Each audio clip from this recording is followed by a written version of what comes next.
नमस्कार प्यारे साथियों, एक बार फिर आपके साथ मुखातिब हो रहा हूँ। आज का जो टाइटल रहेगा वो ये रहेगा कि इतिहास में तिथियों का महत्व। देखिए प्यारे साथियों, आज का जो मैं ये वीडियो शूट कर रहा हूँ वो मेरे स्टूडियो से ना करके और छत के ऊपर से कर रहा हूँ, क्योंकि आज जो पीछे आप देख रहे हैं प्रकृति का नज़ारा काफ़ी शानदार नज़र आ रहा है। आप भी इसका आनंद ले सकते हैं। देखिए भैया, जरा आप ज़रा दिखाइए, इसको चारों ओर दिखाइए, इधर दिखाइए, हाँ दिखाइए। ये देखिए क्या गजब का ये सीन लग रहा है। हरियाली नज़र आ रही है चारों ओर, पेड़ पौधे प्रकृति। ये जो आप देख रहे हैं सीन, ये हमारे घर की जो छत है उसके ऊपर मैं ये वीडियो शूट कर रहा हूँ। इधर भी दिखा दीजिए, राइट लेफ्ट दोनों साइड दिखा दीजिए, आपको नज़र आ रहा होगा। तो देखिए साथियों, मैं बताऊं आपको, बस ठीक है, अब मेरी तरफ कर दो कैमरे को। देखिए इतिहास में तिथियों का क्या महत्व है, इस चीज़ को लेकर मैं आज आपके साथ मुखातिब हो रहा हूं। कुछ लोग ये कहते हैं कि इतिहास जो है इसमें तिथियां ही तिथियां होती हैं, तिथियों के अलावा कुछ नहीं होता। तिथियां रटी जाती हैं, बहुत ज़्यादा तिथियां रटाई जाती हैं। कुछ लोग तो ये भी कहते हैं कि इतिहास होता है, हिस्ट्री होती है बड़ी ही बेवफा, शाम को पढ़ो सुबह सफ़ा। क्या ये बात सही है? प्यारे साथियों, मैं बताऊँ आपको, ऐसा कुछ नहीं है कि इतिहास में सिर्फ तिथियां ही होती हैं। इतिहास में कॉन्सेप्ट जैसी कोई चीज़ नहीं होती, इतिहास में अवधारणा जैसी कोई चीज़ नहीं होती।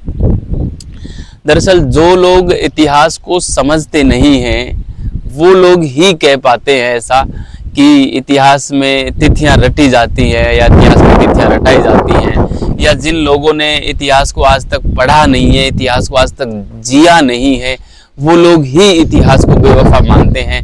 वरना इतिहास तो ऑल सब्जेक्टों की जननी कहा गया है इतिहास को। अब देखिए इतिहास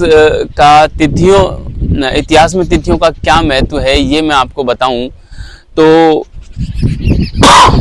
सॉरी, देखिए मैं बात करूं तिथियों का क्या महत्व है, तो तिथियों का अपना ही एक महत्व होता है।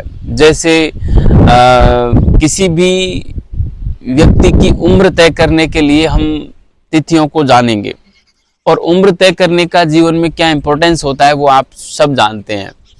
जैसे मैं बताऊं आपको, प्राचीन काल में हम जाते हैं, वैदिक काल के जो उत्तरवर्ती भाग है, उत्तर वैदिक काल में हम पहली बार देखते हैं कि आश्रम व्यवस्था हमारे समाज में पनपने लगी थी।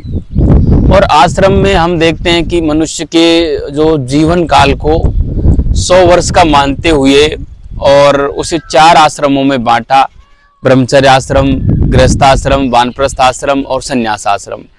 अब यदि आपको तिथि का पता है ही नहीं तो आप कैसे तय करोगे कि ब्रह्मचर्य आश्रम पूरा हो गया, इसके 25 साल पूरे हो गए?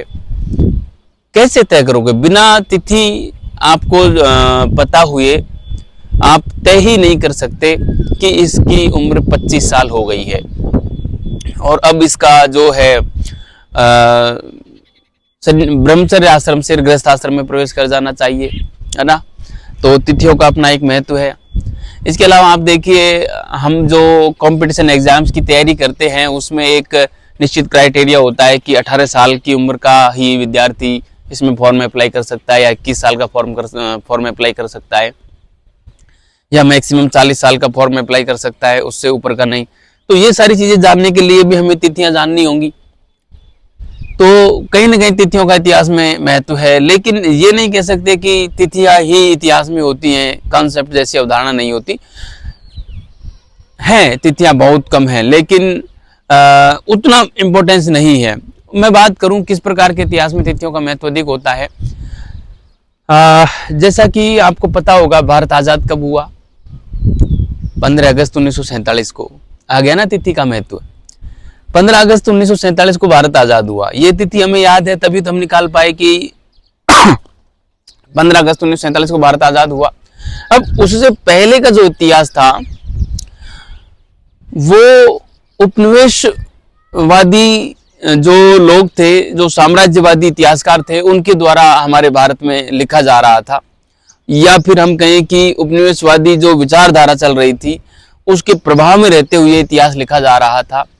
इसलिए 1947 से पहले का जो इतिहास रहा है वो राजवंशों का इतिहास रहा है, और राजवंशों के इतिहास में सिर्फ राजा लोग का इतिहास लिखा जाता था, राजा के दरबारियों का इतिहास लिखा जाता था, और राजा के दरबारियों द्वारा इतिहास लिखा जाता था। इसलिए क्योंकि जब राजा का इतिहास लिखते हैं तो राजा कब पैदा हुआ, कब मर गया, कब उसका राज्याभिषेक हुआ, कब उसने कौन से आदेश जारी किए, ये सारी तिथियां वहां पे है जो लिखी जाती थी। तो 1947 से पहले तिथियों का इतिहास में बहुत अधिक महत्व था, क्योंकि कौन से काल में और किस शासक ने कब क्या नीति जारी की, ये सब जानने के लिए हमें तिथियों का लिखना जरूरी था, तिथियों को रिकॉर्ड करना जरूरी था।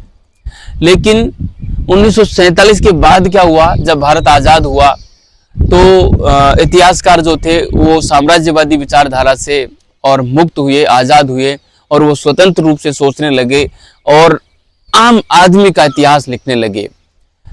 स्वतंत्रता के बाद ये पता चल पाया कि एक बहुत बड़ा वर्ग है जो इतिहास में अपना स्थान नहीं बना पा रहा है, और वो वर्ग था दलित वर्ग, जिसको कहते हैं आम जन, जिसको कहते हैं, जिसको सबाल्टर्न इतिहास लेखन के नाम से जाना जाता है। ये सबाल्टर्न इतिहास लेखन प्रारंभ हुआ, जिसको हम दलित इतिहास लेखन भी बोलते हैं। इसमें नारी इतिहास लेखन भी है जो प्रारंभ हुआ।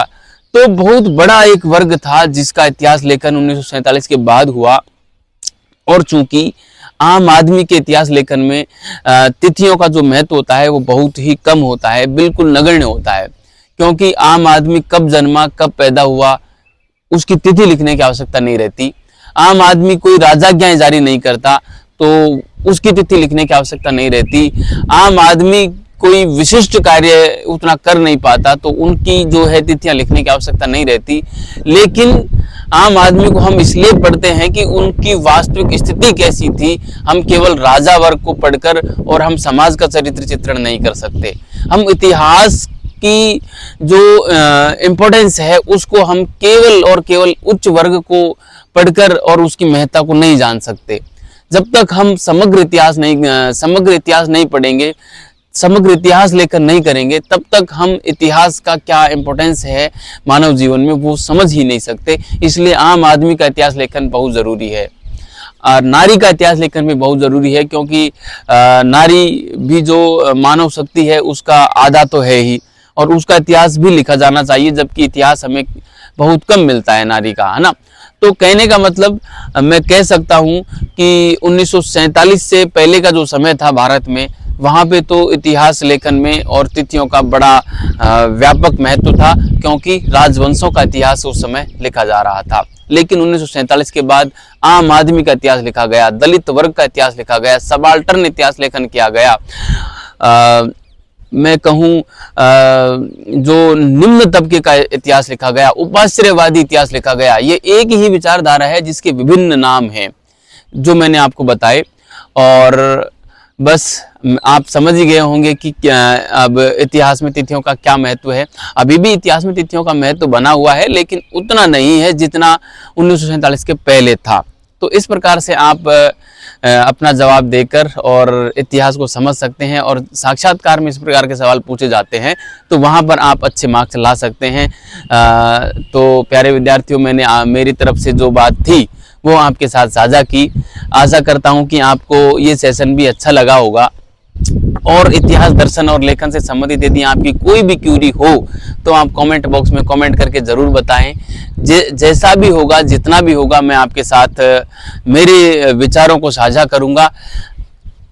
तो ठीक है साथियों, मैं इस सेशन को यहीं ख़त्म करता हूं, विराम देता हूं। धन्यवाद।